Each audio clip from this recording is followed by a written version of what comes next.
on with my story. So I've been playing those two games, but I'm a big Zelda person, and especially lately with Breath of the Wild being announced, I was like, I kind of want to finish because I have Wind Waker HD, and I have Twilight Princess. Those are the two. Actually, I haven't played Skyward Sword either. So I love the classic ones. I just hadn't played the newer ones since GameCube. So I'm trying to work my way up so that I'm all the way caught up when Breath of the Wild. They said Breath of the Wild's map is supposed to be way larger than Skyrim's even. They're Skyrim completely different type games. Right. Well, no, I don't know about that anymore. It's hard to compare something like Zelda to Skyrim. But now, when you see the trailer, now you're like, I have to compare Zelda to Skyrim. You know what I mean? But I've heard, in comparing Zelda to Zelda and not apples to oranges, I've heard that this game is over 12 times the size of Twilight Princess. Which, again, I have not played Twilight Princess all the way through, so I don't know how big the map is, but that's huge. Considering it has the most dungeons out of everything, Twilight Princess. But speaking of Breath of the Wild, that was the biggest announcement for me, anyways, at E3. There were a lot of announcements because I listened to everything, and I watched everything that I could, and there were a lot of big announcements, but that was the only thing at all of E3 that I was like texting my friends like, oh my god, have you seen this? Oh my god, I'm 12 years old again. I can't believe it. Did you see very much stuff at E3 that got you giddy or that you care about? I wasn't really giddy. Wasn't really giddy about anything really. Speaking of Skyrim, like the Skyrim Special Edition. I'm excited for. I'll buy. Take my money. Yeah, I put hundreds upon hundreds of hours in the Skyrim on Xbox 360. You know, and now it's on Xbox One with mods again. I know I'm sounding like a huge Bethesda fanboy today and just talking about Fallout. Oh, it's rightfully so. They've earned it. I mean, but I'm really excited for Dead Rising 4. Oh yeah. That looked awesome. You showed me that. Yeah, Frank's back, and it's Christmas. My two favorite things, Frank and Christmas. It's fantastic. Yes, fantastic. Well, that's all we'll say about that. I don't think anything more needs to be said. Okay, no, we do need to talk about more. Did you see all the weapons in that trailer? Yeah. Like candy cane crossbows. I even watched a little bit of a demo. Someone playing a demo of it. I didn't see that. And I don't think they're going to be as prevalent in the real game. I think they kind of put it in the demo to show it, to play it. But the exoskeletons.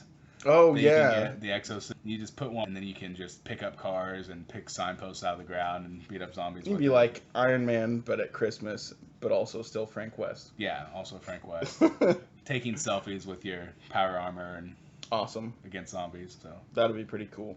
I loved those three words at once. I liked the first game a lot. I loved the second game a little bit more because there was more to do, and I liked they fixed the saving system in the second game. That wasn't.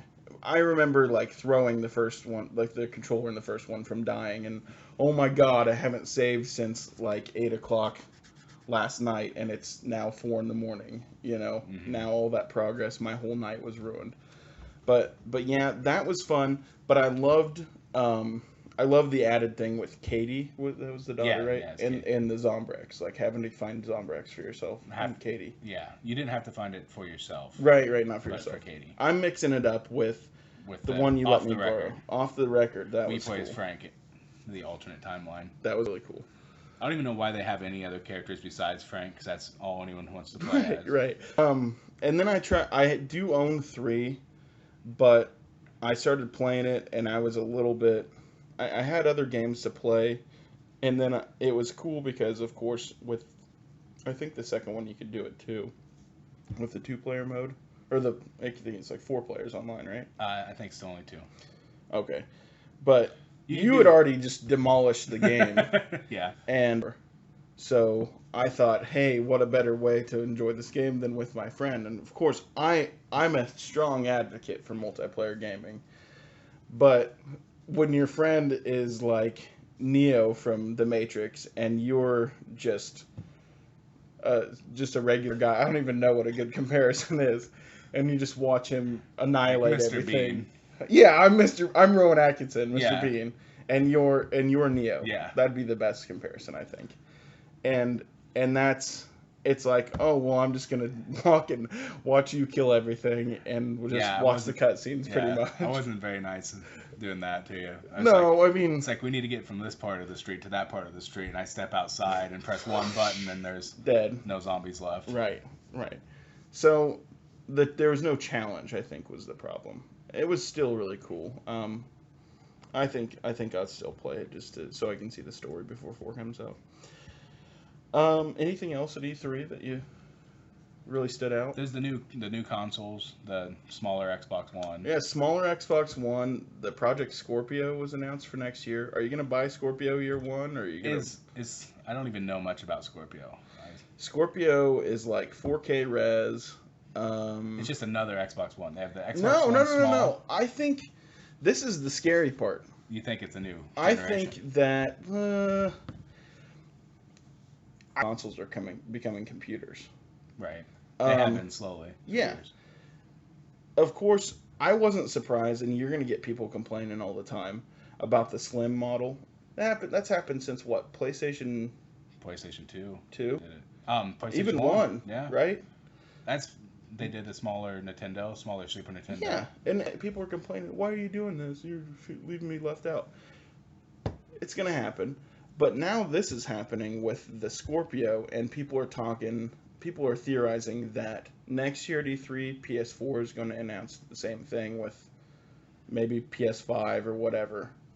I really think that this is kind of, I don't know, going off into a tangent here, but it seems like they're turning into computers more and more, where you just kind of like, here, I'm going to upgrade my system a little bit instead of... I don't know if they're going to completely go to the PC model where you can just buy one and upgrade every so often because they like making that $500 or more every 4 years, or whenever the new one comes out. But it costs Microsoft more to make systems.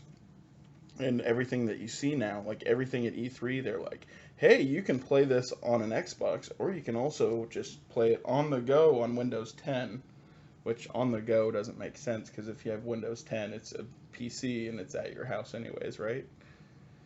I don't know. I don't play on PC. Yeah, I'm not a PC gamer either. Not part of that master race. Yeah. Moving along, let's get into wrestling mode. Unfortunately, we'll stop talking about games for a little bit.